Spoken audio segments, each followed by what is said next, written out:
Good morning সবাইকে, কেমন আছেন? আমি আলহামদুলিল্লাহ অনেক ভালো আছি। আজকে এখানে উইকেন্ড, সকাল সকাল ঘুম থেকে উঠতে হয় নাই। এখন চা খেলাম। তো সারাদিন একটু বিজি থাকবো, আমাদের কিছু প্ল্যান আছে, সেই প্ল্যান অনুযায়ী কাজগুলো করব। তো এখন আমি একটু শাওয়ার নিব, কারণ যেহেতু সারাদিন ব্যস্ত থাকবো বিভিন্ন কাজে, সেই জন্য আমি এখনই শাওয়ারটা নিয়ে নিচ্ছি। আর কি কি করব আপনাদের সাথে সব শেয়ার করব। তো আমি চুলে শাওয়ার নেওয়ার আগে সবসময় তেল ইউজ করি। তো হাতে সময় না থাকলেও মিনিমাম মাথায় আমি 30 মিনিটস মানে হাফ অ্যান আওয়ারের মতো তেলটা মাথায় রাখি। তো শাওয়ার যেহেতু নিব, সেজন্য আমি মাথায় আজকে একটু তেল দিব। আমি এটা সবসময় করি, কারণ উইদাউট তেল আমি শ্যাম্পু করি না। হাতে যদি সময় অনেক বেশি থাকে তাহলে 2-3 ঘন্টা 4 ঘন্টা মাথায় তেল রেখে দিই, কিন্তু এত সময় আমি আসলে পাই না। অল্প টাইমের ভিতরেও আধা ঘন্টার জন্য আমি তেলটা মাথায় রাখি। তাহলে হয় কি, শ্যাম্পু করার সময় চুলটা ভালো থাকে, আর শ্যাম্পুর পর চুলের কন্ডিশনটা অনেক ভালো হয়, সুন্দর হয়। কি কি তেল দিই আপনাদের সাথে একটু শেয়ার করি। এটা হচ্ছে আমার তেলের বাস্কেট, ঠিক আছে? এখানে আছে এই যে জ্যাসমিন হেয়ার অয়েল, তারপরে এটা হচ্ছে ভ্যাটিকা ন্যাচারালস ক্যাকটাস হেয়ার অয়েল, এটা হচ্ছে ক্যাস্টর অয়েল, এটা আমলা হেয়ার অয়েল, তারপর এটা হচ্ছে জনসনস বেবি অয়েল, এটা প্যারাসুট কোকোনাট অয়েল, তারপরে আছে এটা অর্গান প্রিমিয়াম হেয়ার অয়েল, আর এটা হচ্ছে castor oil, Jamaican black castor oil. তো এখানে কয় রকমের তেল আছে? 1 2 3 4 5 6 7 8 অলিভ অয়েল আছে, বাট এখানে নাই। 9-10 রকমের তেল আমি সবসময় ইউজ করি। এই হচ্ছে আমার তেলের কালেকশন। তো আমি যখন যেটা ভালো লাগে ইউজ করি, অনেক সময় একটা ইউজ করি, অনেক সময় 2-3টা একসাথে মিক্স করে ইউজ করি। আর যখন বাইরে যাই, কোনো ভালো তেল পেলে পছন্দ হলে কিনে নিয়ে আসি, কারণ আমার তেলের কালেকশনটা রাখতে ভালো লাগে। তো আজকে আমি ইউজ করেছি জনসন বেবি অয়েল, আমলা অয়েল, আর লিটল বিট ক্যাস্টর অয়েল। তো এক এক সময় আমি এক এক তেল ইউজ করি, সব সময় এক রকমের তেল ইউজ করি না। আজকে যেটা ইউজ করেছি, নেক্সট টাইম ডিফারেন্টগুলো ইউজ করব। এইভাবে আমি রোটেট করি। যতই ব্যস্ত থাকি তেলটা ইউজ করতেই হবে। তো এখন আমি আধা ঘন্টার জন্য হলেও তেল ইউজ করে তারপর শ্যাম্পু করে ফেলি। তো আমি এখন বসে বসে মাথায় 3 রকমের তেল ইউজ করেছি, ভালো করে ম্যাসাজ করে, হেড ম্যাসাজ। তো এটাকে রাখবো আধা ঘন্টার মতো, তারপরে শ্যাম্পু করে ফেলবো। তো আমি মনে করি সপ্তাহে কমপক্ষে 2 দিন মাথায় তেল দিতে হবে। আর যদি সময় না থাকে তাহলে অন্তত 1 দিন। চুলের গোড়া শক্ত করে, মজবুত করে, আর চুলটাকে বড় করতে সাহায্য করে।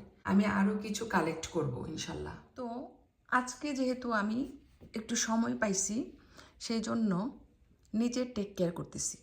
মাথায় তেল দিলাম, এখন বসে বসে হাতে পায়ের সব নখগুলা কাটতেছি, কারণ নিজে নিজে আমি পেডিকিউর ম্যানিকিউর করব আজকে। আর বিকালে আমরা বের হব, তো সেই জন্য সকালের দিকে আমার হাতে প্রচুর সময় আছে, রিল্যাক্স করে আমি নিজের টেক কেয়ার করতে পারবো। তো যদিও ব্যস্ততার মাঝখানেই আমি নিজেকে প্রচুর সময় দিই, নিজের টেক কেয়ারটা অনেক বেশি করি, কিন্তু আজকে যেহেতু উইকেন্ড, কোনো টেনশন নাই কাজের, তো সকালে উঠেই শুরু করে দিয়েছি নিজেকে টেক কেয়ার করা।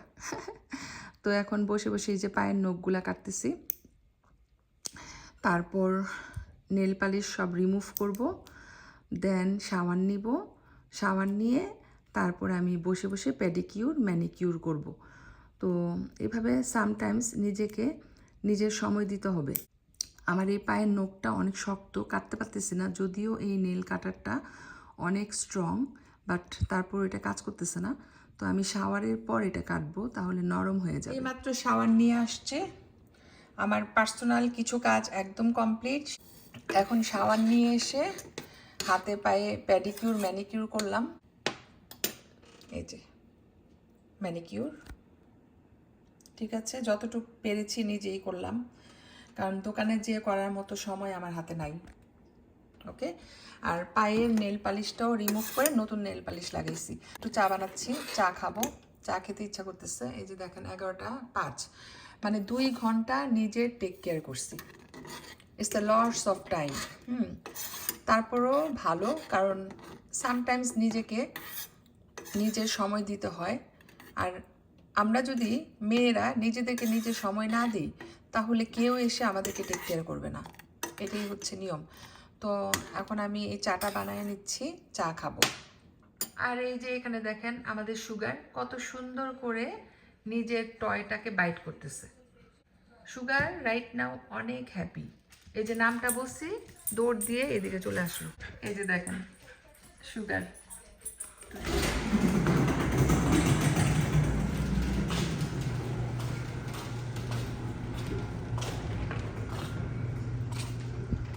তো সারা দিনের পর এখন একটু বের হইছি, বাইরে যাব, একটা লং ড্রাইভে যাব আর এদিক সেদিক যাব। তো তেমন কোনো কাজ নাই, তাও একটা আউটিং হবে।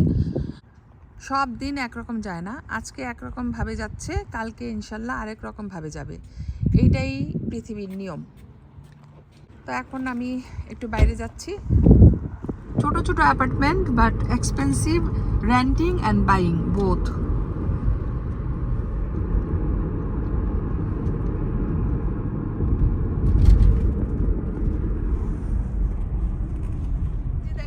সামনে হঠাৎ করে একটা হসপিটাল চোখে পড়ে গেল। এই যে এটা হচ্ছে স্কারব্রো হসপিটাল, অনেক ফেমাস আর ওল্ড, বাট অনেক ফেমাস। এখানে লোকাল পিপলরা চিকিৎসা নিতে আসে।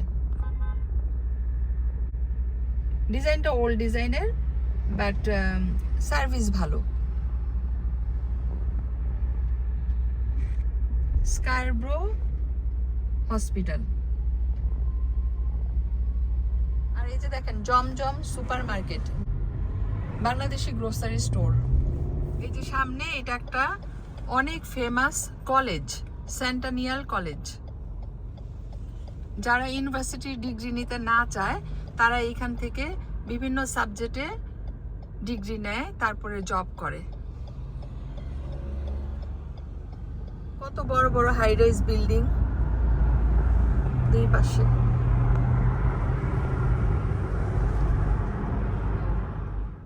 যেতে যেতে রাস্তার দুই পাশে কত কিছু যে দেখলাম। এই যে দেখেন কি সুন্দর স্মল একটা পন্ডের মতো হয়ে আছে পানিতে, আর সাইডে ডাক, হাঁস, ভেরি নাইস।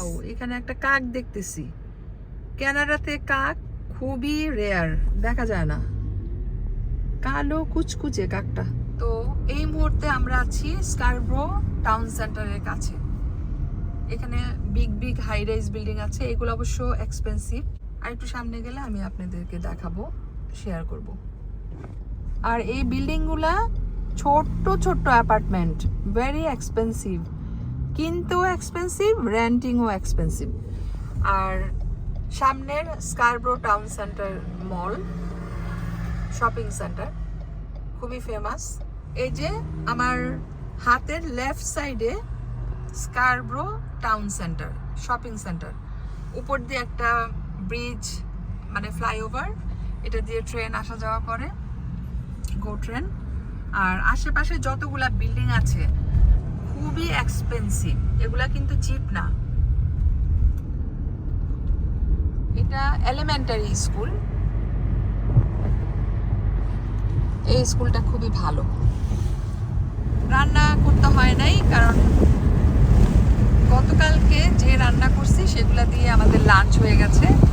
ডিনারের সময় আছে, সেটা আমি পরে দেখব কি করা যায়। তো সব দিন একরকম যায় না, আজকে একরকম, কালকে যাবে আরেক রকম, এভাবেই মানুষের জীবন চলে। তারপরেও বলবো সব কিছুর জন্য আলহামদুলিল্লাহ। তো এখন চলে যাচ্ছি বাসায়, সবাই ভালো থাকবেন, আল্লাহ হাফেজ।